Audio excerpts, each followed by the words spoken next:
I've asked Susan Thompson to say a few words before we have our offering about intentional giving, about financial giving, about a little bit about the history.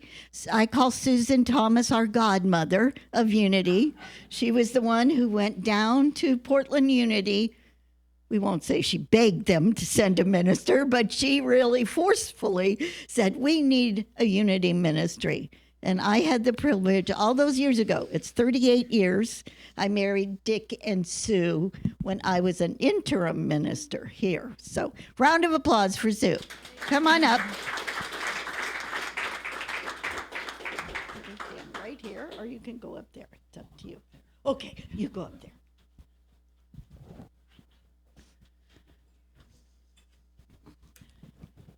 So as Victoria has said, I'm going to be talking about intentional giving. We all have this wonderful little card.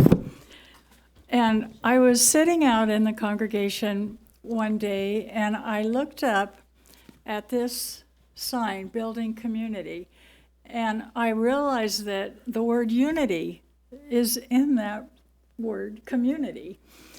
And then of course, we have empowering people over here too. But build unity as how it has been since 1971 when we started Unity of Salem. And I just want to point out some things that maybe you were here or maybe you were not here when these things happened to our community, or with our community, I should say.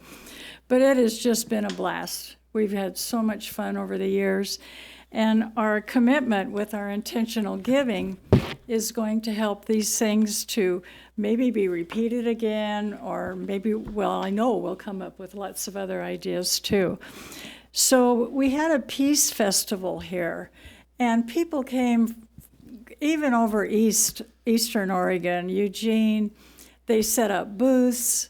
There was dancing, there was music, there were speeches. And it was, people still talk about that Peace Festival. We had a bistro night, and it was so fun for the women because the guys decorated the tables and were in white shirts and black slacks and, with a towel over their arms. And they waited on us, and they gave us really wonderful desserts. So we had a bistro night. We've had a women's group, and lots of arts and crafts done, and the selling of those for maybe the kids' church, their camp church. We had a Pokemon site up here at Unity of Salem. We didn't set it up, it just the powers that be that set that up just chose us. But it was so fun to meet so many people and greet them, and then a lot of people came to our church, because of that. One thing that we would love in the future, and we have our dear Joan over there and Ed, and that is a labyrinth in the future. Joan and Ed have gone to many different labyrinths as far away as California, walked the grounds, they've researched it on the internet, and we're hoping that in the future that can be reality. Because we own all this land, and that has just been such a blessing to have purchased it over the years. We started out with this 4 acres right here, and the 5 acres across the street came up for sale, and God blessed us and with the funds, and we were able to do that. With the guidance of Reverend Victoria, and our new opportunity to gauge in intentional giving, we can go on enjoying these things of the past and, of course, many new adventures. So this is it if you haven't filled it out yet. Dick and I were honored to be able to commit to a certain amount each month. And I just want to conclude by saying thank you for giving, and thank you, Reverend Victoria.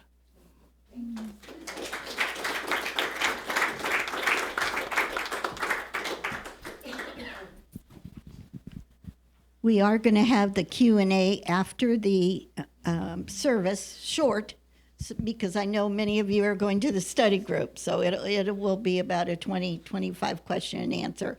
If possible, just sit back down and we'll answer things. You may not have gotten a packet if you're new and you weren't on our mailing list, so we have packets and we'll be able to go through it with you. It really does tell where we're headed. It gives our plan for the next year. It talks about what we have accomplished this year. And of course, it talks about the finances. It talks about what it takes financially monthly to keep this thriving. And it talks about what it takes annually. And it also mentions our shortfall. So it's very important, whether you're here just finding things out, stay for the question and answer, or whether you're here just a few times or you've been coming for years. It's in your hands. I'm here temporarily. I'm more. I'm experienced. I've been a Unity minister 45 years. I've had churches across the country and then started one that was an incredible journey. That ministry closed during COVID. You did not. You have a path in front of you if you choose it. And that will take everyone participating in giving. Now, if you're already tithing, you can put that on your card. If you are already just want to ask questions, if you don't feel comfortable, good. You can always make a commitment, and I'm just going to say this, I'll probably say it again in the Q&A. This is not about money. This is about community. This is about saying, hey, I want this community to happen. And if you're not ready to give financially, yay. But you're saying, I want this community to happen. I'll volunteer. I'll bring cookies. I'll come in. You know, we really could use a little attention to our windowsills. I don't know. I'm just making, it's true though. We could use some attention to our windowsills. What is it I could give? What is it I could share that will help the energy? This is about energy moving. We are here to care for this incredible land that is already owned. It's a gift. Not many Unity churches ever are in a place that you are.